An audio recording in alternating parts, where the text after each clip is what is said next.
Hi friends, T and കുട്ടീസിൻ്റെ പുതിയൊരു വീഡിയോയിലേക്ക് ഏവർക്കും സ്വാഗതം. ഇന്നത്തെ വീഡിയോ തന്നെ നിങ്ങൾക്കറിയാവോ, ഈ റോസാപ്പൂ കണ്ടോ? നമ്മുടെ എല്ലാവരുടെ വീട്ടിലും റോസാപ്പൂക്കൾ കാണത്തില്ലേ? അപ്പം റോസ് ചെടിയിൽ ഒറ്റയടിക്ക് കുറേ പൂമുട്ടുകൾ വിരിയാനുള്ള കുറച്ച് ടിപ്സുമായിട്ടോ ഞാനിന്ന് വന്നിരിക്കുന്നത്. അപ്പോൾ ആ ടിപ്സൊക്കെ കണ്ടാലോ? കമോൺ. അപ്പോൾ കൂട്ടുകാരെ ഇങ്ങോട്ട് നോക്കിക്കേ, ഇത് മഞ്ഞ റോസ. ഇത് കണ്ടോ? ഒറ്റയടിക്ക് 11 പൂമുട്ടുകളാണ് ഇതിൽ വിരിഞ്ഞിരിക്കുന്നത്. 11, ഇതിൻ്റെ ഇടയ്ക്കൊക്കെ കുഞ്ഞു കുഞ്ഞുതായിട്ട് വിരിഞ്ഞ് വരുന്നു കേട്ടോ. വിരിഞ്ഞ് പോയിരിക്കുന്നത് ഇവിടെ 4 എണ്ണം ഉണ്ട് കേട്ടോ. പകുതി വിരിഞ്ഞിരിക്കുന്നുണ്ട് കേട്ടോ. ഇതുണ്ടോ?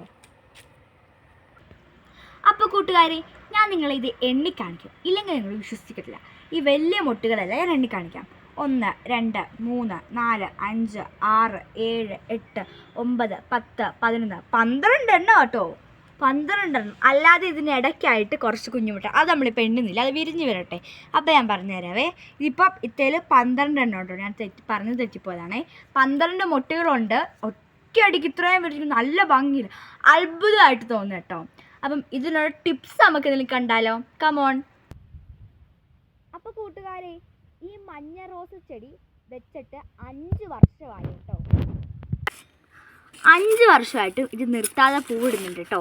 അപ്പോൾ നമുക്കിതിൻ്റെ ചോടൊക്കെ ഒന്ന് ഇളക്കി കൊടുക്കാവേ. എന്നിട്ടാണ് നമുക്ക് ബാക്കി ടിപ്സിലേക്കൊക്കെ കടക്കേണ്ടത്. പിന്നെ ഒരു കാര്യം ശ്രദ്ധിക്കണം, വേര് പോകുന്ന രീതിയിൽ അമർത്തി ഇളക്കല്ല കേട്ടോ. സോഫ്റ്റായിട്ട് മെല്ലെ ഇളക്കാവുള്ളേ. ഇതുണ്ടോ? ഇതിനകത്ത് കട്ടകട്ടയായിട്ട് കിടക്കുന്നതന്നെ നിങ്ങൾക്ക് മനസ്സിലായോ? ഇത് കണ്ടോ കൂട്ടുകാരെ? ഇതൊക്കെ ചാണകമാട്ടോ. ചാണകം ഇട്ട് കൊടുക്കുന്നത് നല്ലതാട്ടോ. അപ്പോൾ കൂട്ടുകാരെ, ടിപ്പ് 1. നമ്മുടെ വീടുകളിലൊക്കെ അപ്പത്തിനും ദോശയ്ക്കൊക്കെ അമ്മമാരെ വീട്ടിൽ മാവ് ഉണ്ടാക്കത്തില്ലേ? അതിൻ്റെ മിച്ചം വരുന്ന മാവില്ലേ, അതിലേക്ക് വെള്ളം ഒഴിച്ച് ഡൈല്യൂട്ട് ചെയ്തിരിക്കുന്നത് ഇതായിരിക്കണം നമ്മൾ ആദ്യം ഒഴിക്കുന്നത്. ഇതുണ്ടോ? ഒന്ന് ജസ്റ്റ് ഒന്ന് ഇളക്കി കൊടുക്കാമെന്നല്ലേ ഇതിൽ. ഇത് നമുക്ക് ഈ ചോട് വഴി ഒഴിച്ചു കൊടുക്കാവേ. വാ.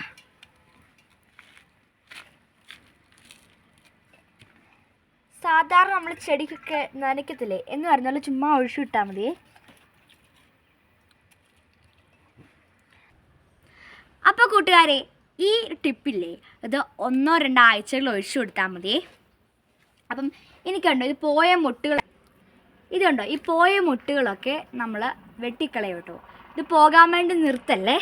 എന്നാലേ ഇങ്ങനെ വെട്ടിക്കളയുവാണെങ്കിൽ പെട്ടെന്നായിട്ടൊന്ന് പൂ ഇടുവേ. നമുക്ക് ഇവിടം വെച്ച് ഇങ്ങനെ വെട്ടിക്കളയവേ.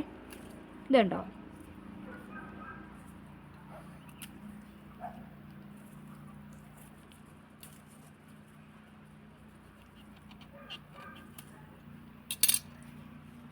അങ്ങനെല്ലാം വെട്ടിക്കളഞ്ഞ്. ഇതുണ്ടോ?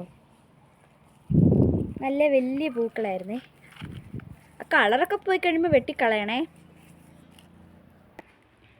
നമ്മുടെ വീടുകളിലൊക്കെ നമ്മൾ മുട്ടയൊക്കെ മേടിക്കാറില്ലേ? അപ്പം മുട്ടത്തോടെ നമ്മൾ മുട്ട പരിക്കാൻ നേരത്ത് കളയുന്ന മുട്ടത്തോടെ സൂക്ഷിച്ച് വെക്കണേ. പിന്നെ സബോള തൊലി, അത് രണ്ടും കൂടി ഒന്ന് പൊടിക്കാവേ. ഇനി ഇത് നമുക്കിതിൻ്റെ ചോട് ഇട്ട് കൊടുക്കാവേ. ഇതുവഴി ഇങ്ങനെ ഇട്ട് കൊടുത്താൽ മതി.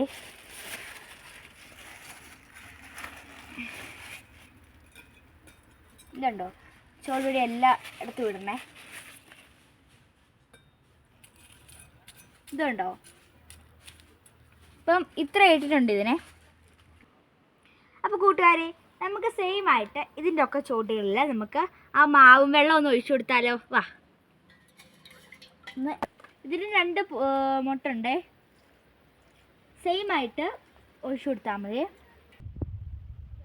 ഇത് നമ്മുടെ കുഞ്ഞു ചുമല റോസാപ്പൂവാണേ. ഇതിന് നമ്മൾ സെയിം ആയിട്ട് ഒഴിച്ചു കൊടുക്കാതെ കുറച്ച് മിറ്റപ്പോൾ നമ്മൾ മുട്ടത്തോടും എല്ലാം ഇതിനും ഇടുന്നുണ്ടേ. കാൽസ്യത്തിലായിട്ടൊരു കുഞ്ഞു നിൽപ്പുണ്ടേ. ഇത് മാജിക് റോസ് ആട്ടോ. അപ്പം ഇതിന് ഒഴിച്ചു കൊടുക്കാതെ കണ്ടു കഴിഞ്ഞാൽ മാജിക് റോസ് ആയിട്ട് തോന്നില്ല. കാരണം എന്ന് വെച്ച് കഴിഞ്ഞാൽ ആദ്യം വിരിയുമ്പോൾ ഒരു കളറ്, പിന്നെ കുറച്ച് കഴിയുമ്പോൾ വേറൊരു കളറ്, അതിന് അങ്ങനെ മിക്സായി പോകുന്നതാണേ. ഇത് നമ്മുടെ പിച്ച് റോസ് ആട്ടോ. ഇത് നമ്മൾ ഒഴിച്ചു കൊടുക്കും. നല്ല വലിയ ഇതാട്ടോ. എൻ്റെ കൈ കൊണ്ടു. ഇതുണ്ടോ? ചൂടാവേ. അപ്പോൾ കൂട്ടുകാരെ, നമുക്ക് ഇനിയും പുതിയൊരു വീഡിയോ ആയിട്ട് വേണം. ടാറ്റാ, ബൈ.